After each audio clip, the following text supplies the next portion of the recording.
వందే మాతరంపై లోక్సభలో వాడివేడిగా చర్చ సాగింది. అధికార పక్షం ఇక వక్ర భాషణలు, ప్రతిపక్షాల కౌంటర్లతో సభ దద్దరిల్లింది.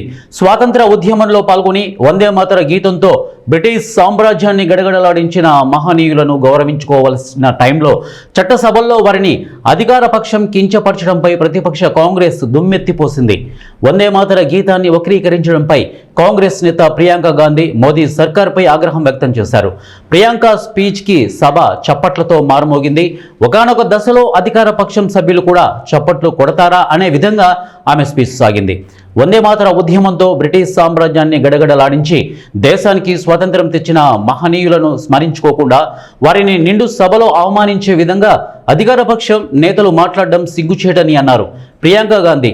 ఇక విరోధులు కూడా అటువంటి మహానుభావులను గౌరవిస్తారు, కానీ అధికార నేతలకు ఇంత అహంకారం ఎందుకు అని మండిపడ్డారు.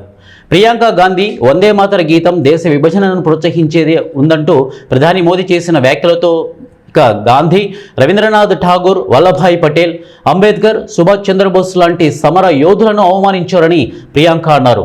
స్వాతంత్రం కోసం కొట్లాడిన యోధులను దోషులను చేసే ప్రయత్నం మోదీ చేశారని విమర్శించారు.